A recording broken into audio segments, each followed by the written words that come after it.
যাব চলে হাসি মুখে, মনে নাহি রবে কোনো খেদ, কেননা মাটির সাথে আমি রহিব অবেদ। এ দেহ মোর রক্ত মাংস সহ মাটির মায়ের কুলে, রহি অহরহ সঞ্চারিবে তৃণতরু পল্লবের মূলে।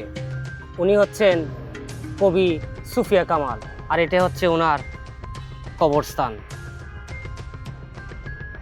আজিমপুর নামটা শুনলেই চোখের সামনে ভেসে ওঠে ঢাকার সেই বিশাল গোরস্থানের ছবি, যেখানে চিরনিদ্রায় শায়িত আছেন আমাদের ভাষা শহীদ থেকে শুরু করে দেশের বরেণ্য বহু গুণীজন।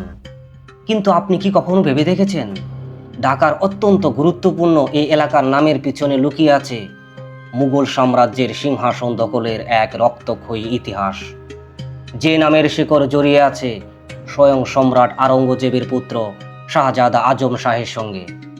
আজকে আমরা শুধু কবরস্থানের গল্প শুনব না, আজ আমরা জানব আজিমপুর নামকরণের সেই রোমাঞ্চকর ইতিহাস, ঘুরে দেখব বিশাল সরকারি স্টাফ কোয়ার্টার, বিখ্যাত ইডেন কলেজ, আর খুঁজে বের করব আজিমপুরে লুকিয়ে থাকা দারুণ সব জায়গা।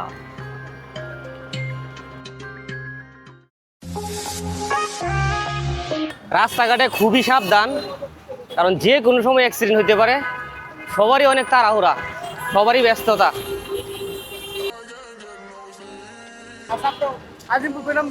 আজিমপুর ইডেন কলেজের এখানে 200, অনেক বেশি হয়ে যায় না? না না, আমি আর 20 টাকা দিব না, 120।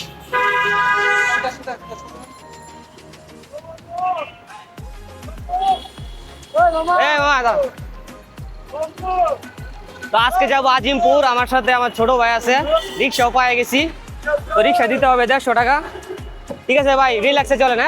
আজকের গন্তব্য হচ্ছে আজিমপুর।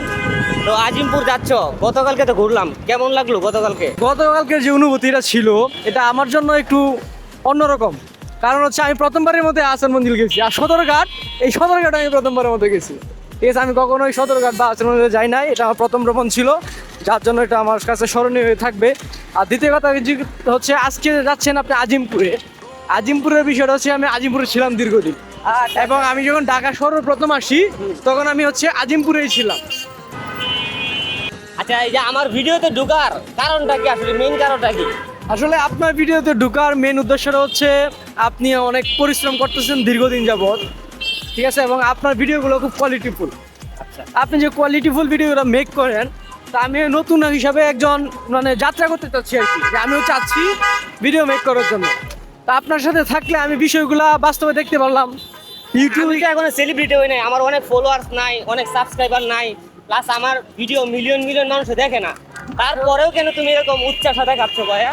বিষয়টা হচ্ছে মিলিয়ন ভিউটা বড় কথা না, কোয়ালিটিটা বড় কথা। টুডে টুমোরো আপনার মিলিয়ন ভিউ হয়ে যাবে।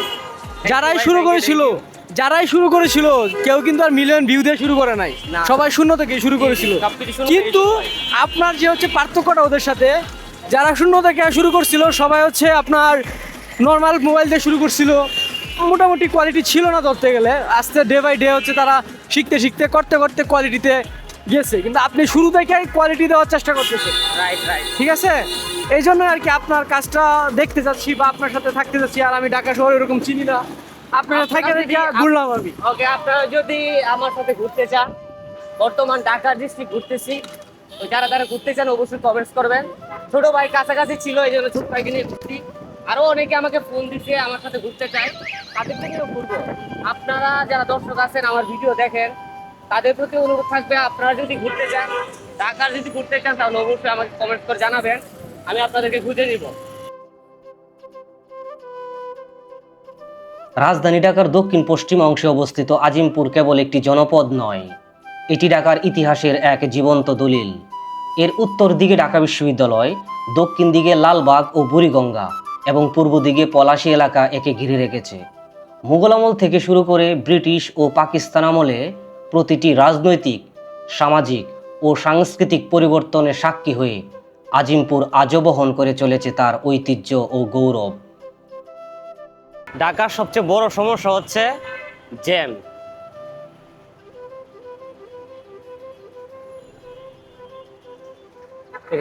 যত দূর চোখ যায় জ্যাম আর জ্যাম।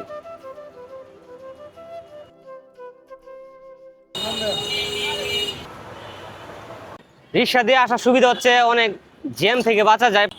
ঠিক আছে ভাই, ভালো থাকবেন। হ্যাঁ, ওকে।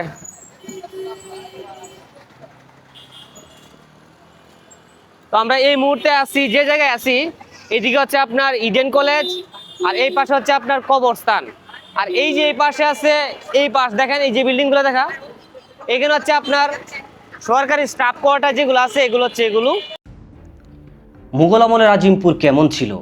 1526 সালে পানিপথের প্রথম যুদ্ধে দিল্লির সালতানাতের শেষ সুলতান ইব্রাহিম লোদিকে পরাজিত করেন সম্রাট বাবর, প্রতিষ্ঠা করেন মুঘল সাম্রাজ্য। বাবর, হুমায়ুন, আকবর, জাহাঙ্গীর এবং শাহজাহানের পরে ষষ্ঠ মুঘল সম্রাট আওরঙ্গজেবের 3 ছেলে ছিল: কামবক্ক, বাহাদুর শাহ প্রথম এবং শাহজাদা আজম শাহ। 1707 সালে সম্রাট আওরঙ্গজেব মারা যাওয়ার পর তার ছেলেদের মধ্যে সিংহাসন নিয়ে যুদ্ধ শুরু হয়। শাহজাদা আজম শাহ নিজেকে সম্রাট ঘোষণা করেন।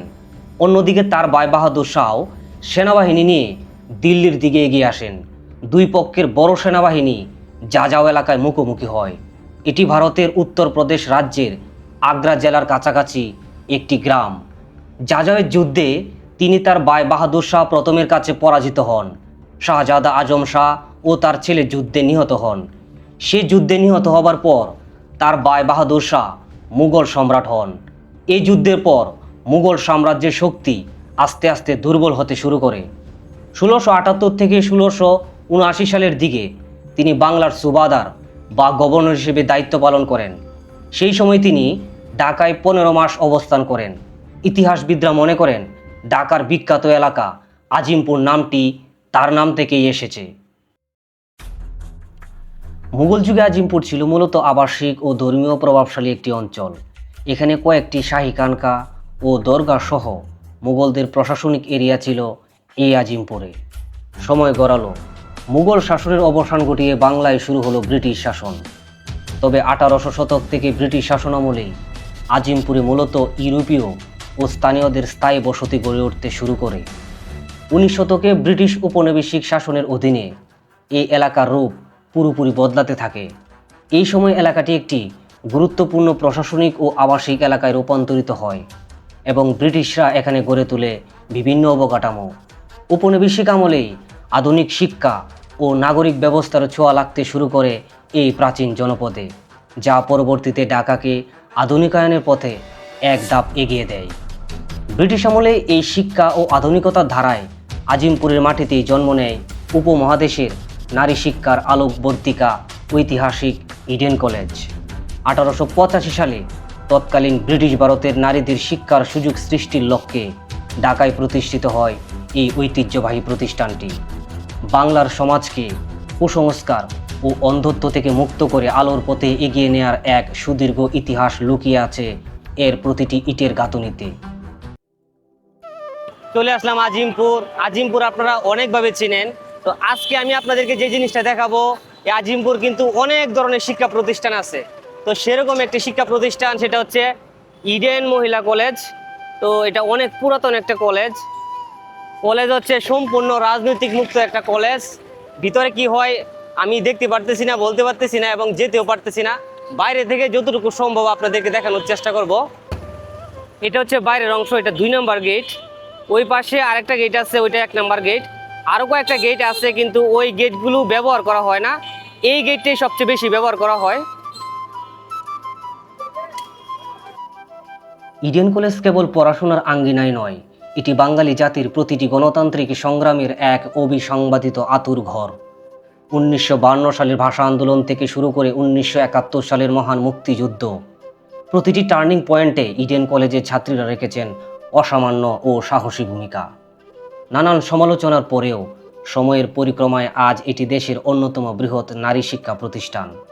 শিক্ষা, সংস্কৃতি ও দেশপ্রেমে অনন্য ইতিহাস নিয়ে ইডেন কলেজ আজ শুধু ডিগ্রি দিচ্ছে না, বরং তৈরি করছে দেশের অগণিত সুযোগ্য নেতৃত্ব ও আত্মবিশ্বাসী নারী ব্যক্তিত্ব।